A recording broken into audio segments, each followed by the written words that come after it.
Bonjour à tous, bienvenue à cette dernière session de microformation de la session d'hiver 2022.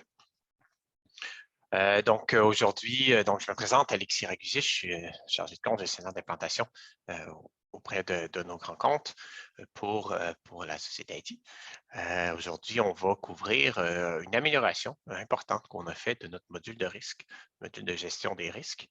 On aimerait vous faire le tour aussi de ce qu'on vient de publier dans la dernière version de logiciel qu'on a relâché mercredi soir dernier sur la gestion des risques et comment on peut rehausser un petit peu les différentes fonctionnalités du module de risque. Sans plus tarder, allons-y dans l'application. Si vous allez sous l'onglet Exécution, le dernier choix qui est en tout, c'est le module de risque qui s'affiche ici.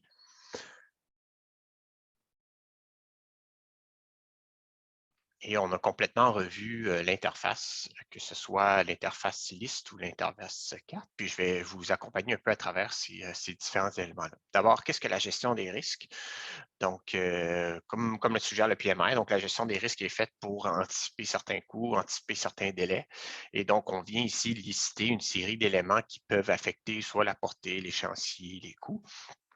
Et le but pour le chargé de projet, c'est d'avoir un certain suivi de ces éléments-là, puis de pouvoir en anticiper les impacts sur ces coûts, sur ces délais. Donc, il y a plusieurs façons de le faire. Puis donc, on peut faire un survol de comment on a rehaussé le suivi ou la gestion des coûts, des risques, pardon, dans ID pour faciliter un peu l'expérience de l'usager, du chargé de projet.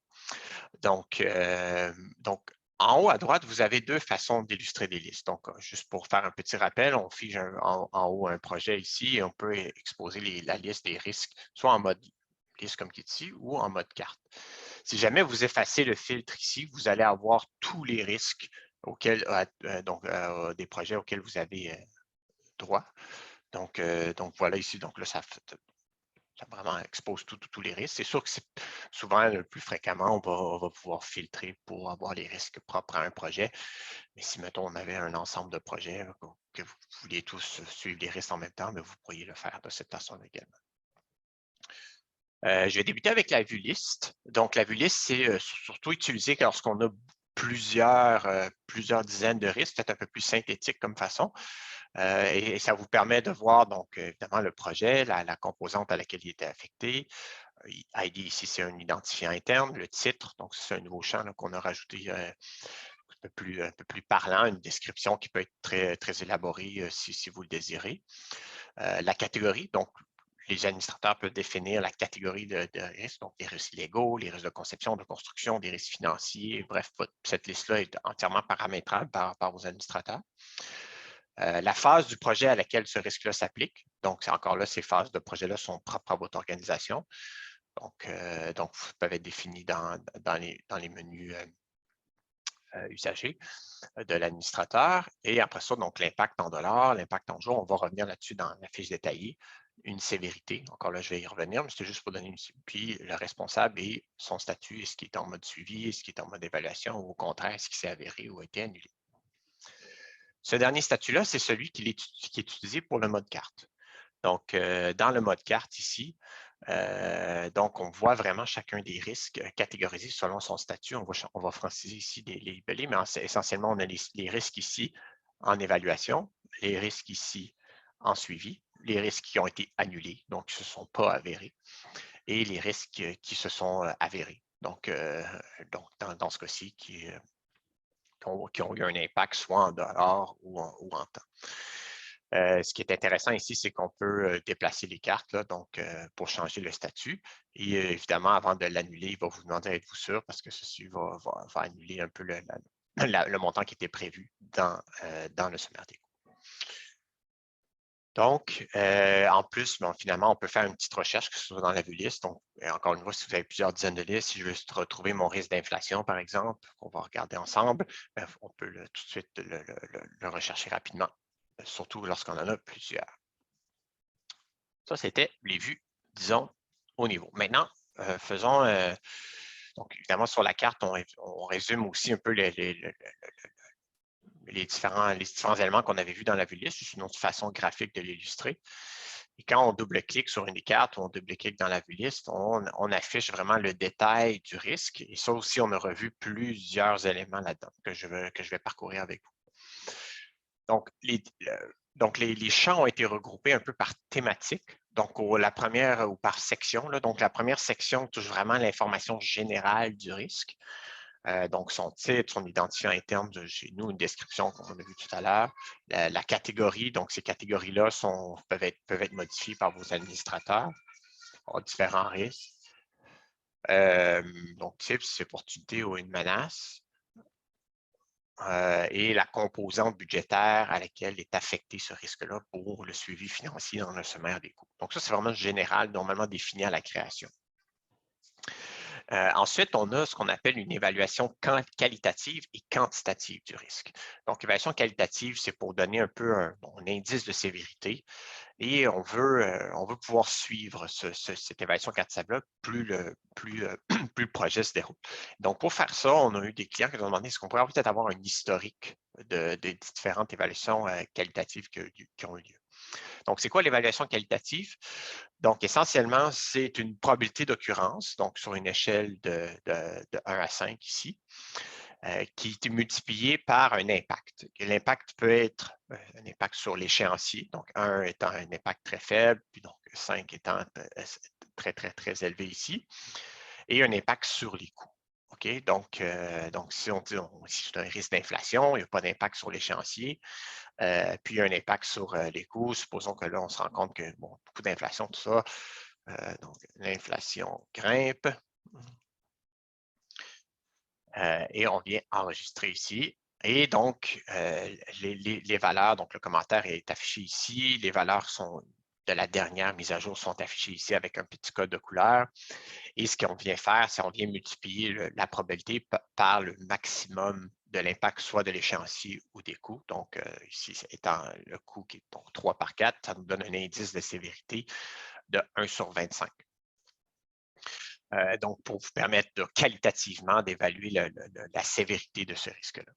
Encore une fois, l'historique ici, donc ce que je viens de faire, je viens de le passer de 3 à 4, est affiché ici, puis vous pouvez suivre ce journal un peu des modifications.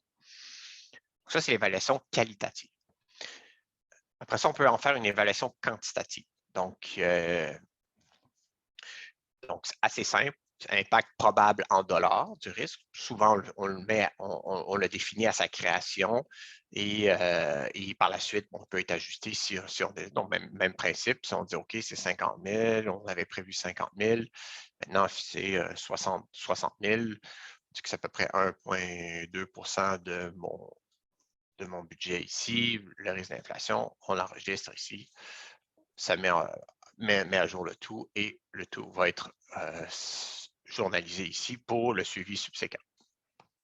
Donc, ici, l'impact probable en jour est non défini parce que, bon, ici, on s'agissait d'un risque d'inflation, donc ce n'est pas nécessairement un impact sur la durée ou l'échéancier, mais plus un impact financier.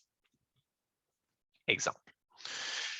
Ensuite, on peut définir ici, on a regroupé les champs qui est le plan de réponse au risque, qu'on appelle des fois plan de mitigation ou différentes mesures préventives qu'on devrait suivre ou gérer ou détailler pour pouvoir mitiger l'impact potentiel de ce risque-là.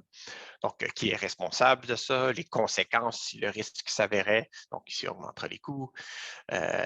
Mesures préventives, donc dans le cas de l'inflation, on pourrait dire qu'il n'y a rien très peu de choses qui sont possibles pour prévenir le risque d'inflation, mais vous comprenez un peu le concept.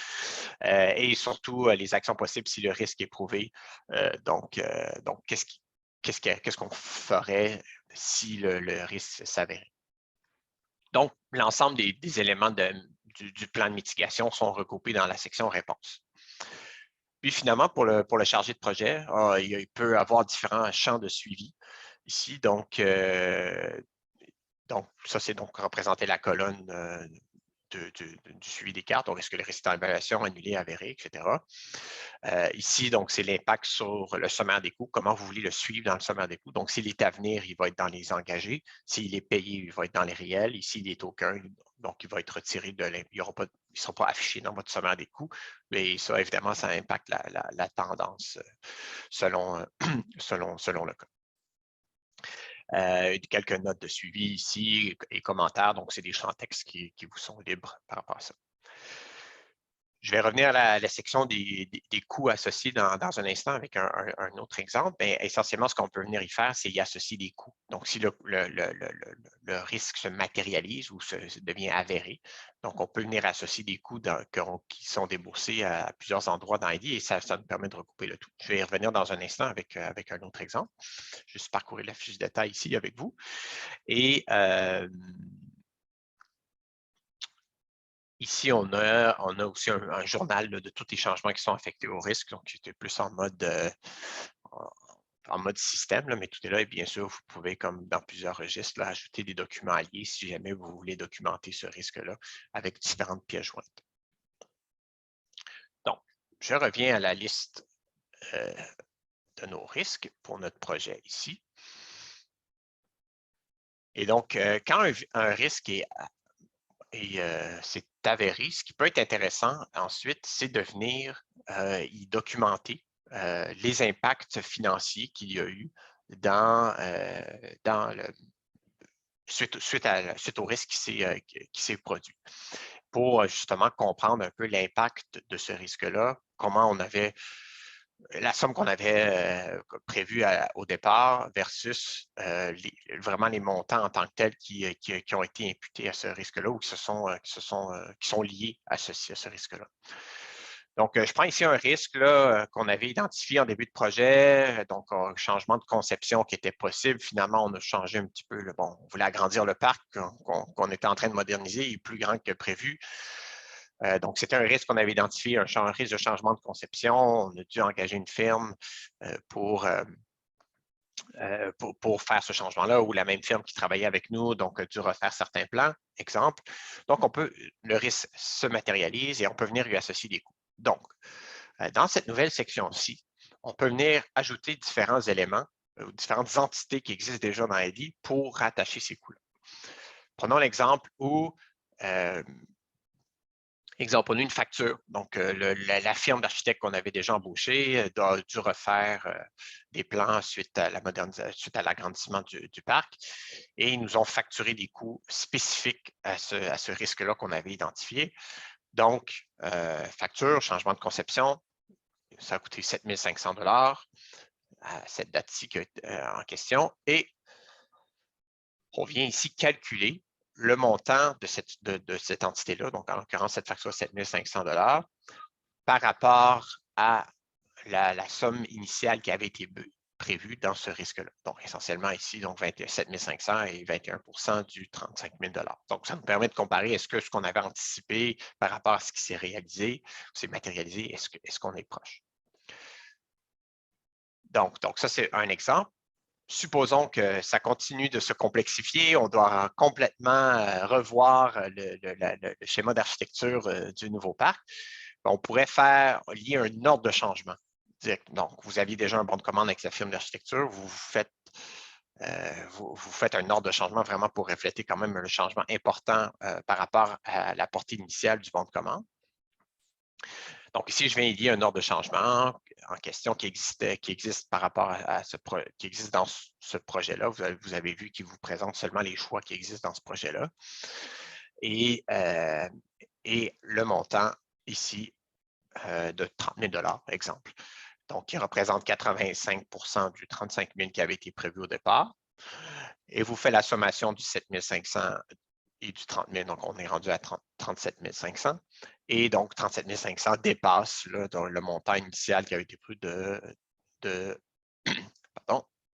107 %, donc de 7,14 %. Exemple avec l'ordre de changement. Maintenant, ça ne va vraiment pas bien. On doit vraiment revoir complètement l'architecture du parc.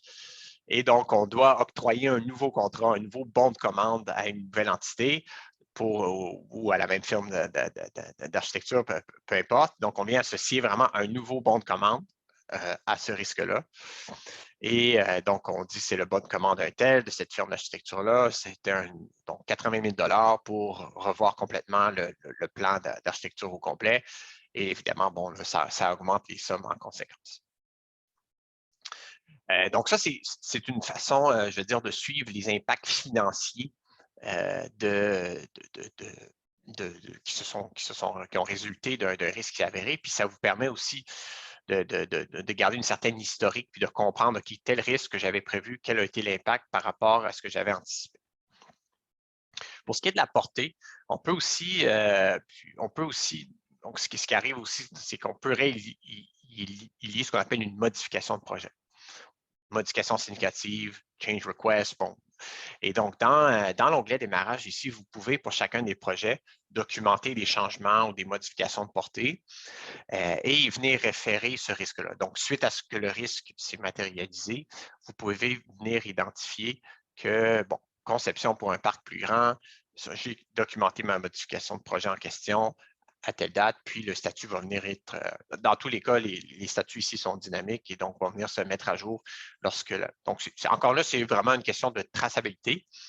Pas vraiment de montant associé à ça, mais c'est plus pour dire, OK, on a documenté une modification de portée, un changement de projet, modification de projet, et voici les risques qui en sont déduits et l'ensemble des éléments sont documentés dans la fiche du risque. Donc, c'est vraiment par souci de cohésion et de traçabilité future, puis ça vous permet de suivre l'ensemble des éléments ou des entités d'ID qui ont été rattachées au risque. Donc, ça, c'était vraiment la nouvelle fonctionnalité des coûts associés au risque. On pense que ça va vraiment permettre un bon suivi des risques par la suite et vous aider dans la traçabilité puis la gestion du projet et des risques associés. Surtout quand on a plusieurs projets, puis des projets de longue haleine, des fois, donc c'est bon de garder une certaine trace à cet effet. Donc, je vais revenir à ma page de risque. On a rajouté une dernière fonctionnalité qui est intéressante.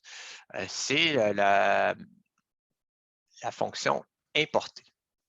Donc, la fonction importer a été mise en place surtout pour des cas où on a beaucoup de risques ou si on veut se définir un projet modèle qui a des risques, je veux dire, par défaut, qu'on veut que nos chargés de projet considèrent et ensuite en ajouter d'autres pour la spécificité de son projet. Donc, on a deux fonctions d'import de risque.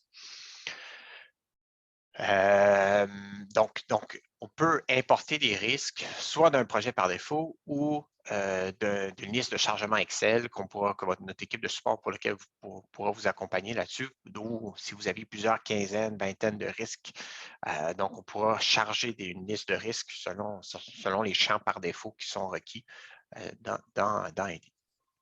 Faisons un petit exemple. Donc, supposons que mon projet ici, c'est un projet, un gabarit standard, donc le projet 2205 modernisation du parc Saint-Henri. Et j'ai un autre projet ici, donc agrandissement du parc Laurier, pour lequel j'aimerais importer les risques que j'avais déjà identifiés dans l'agrandissement du parc Saint-Henri, parce que, bon, c'est un peu des risques standards pour lorsqu'on fait un agrandissement de parc. Donc, je choisis importer les risques dans le projet 2206 et importer la liste de tous les risques d'un projet existant, mon projet Saint-Henri.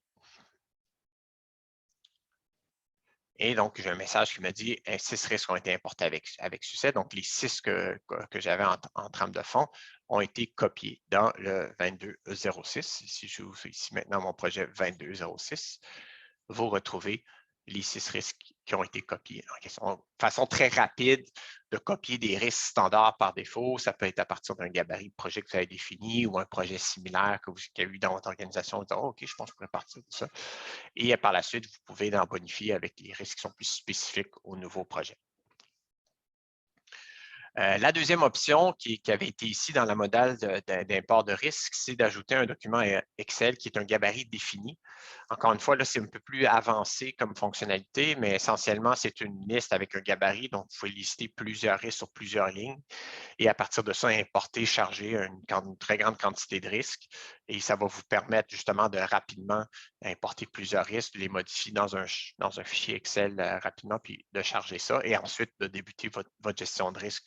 Donc, c'est vraiment comme un chargement initial lors d'un projet encore une fois, un petit peu plus avancé comme fonctionnalité, mais si c'est quelque chose qui vous intéresse, notre équipe de support pourra vous guider là-dedans pour vous bien identifier quel champ représente quoi dans le fichier de rassemblement standard de données. Ça fait le tour aujourd'hui des principales fonctionnalités. Donc, si on résume, nouvelle vue carte, donc on a revu un petit peu l'interface, une nouvelle vue liste où on a revu un peu l'interface. Le champ de détail, donc les champs de détail ont été complètement revus pour introduire une évaluation qualitative et quantitative avec des historiques. Au nouvel regroupement des données de champs de risque pour donner un petit peu plus de sens, puis bon, regrouper tout ce qui est le plan de réponse au risque, le suivi des risques par le chargé de projet, les évaluations quantitatives qualitatives, et finalement une nouvelle section sur les coûts associés où on peut venir lier des entités, donc que ce soit des factures, des bons de commande, des ordres de changement ou des modifications de projet au risque lorsqu'ils se matérialisent. On peut le rajouter avant d'ailleurs, c'est optionnel, mais surtout souvent quand il devient avéré. Et finalement, les fonctions d'import, que ce soit à partir d'un projet standard gabarit similaire ou via une matrice Excel. Ça fait le tour de la dernière micro-formation de la saison d'hiver 2022. On vous souhaite un bon début de printemps. On va probablement vous revenir dans les prochaines semaines avec une nouvelle session, un nouvel calendrier de micro-formation. Donc, jusqu'à la prochaine fois, je vous souhaite un bon vendredi, une bonne fin de journée et à bientôt.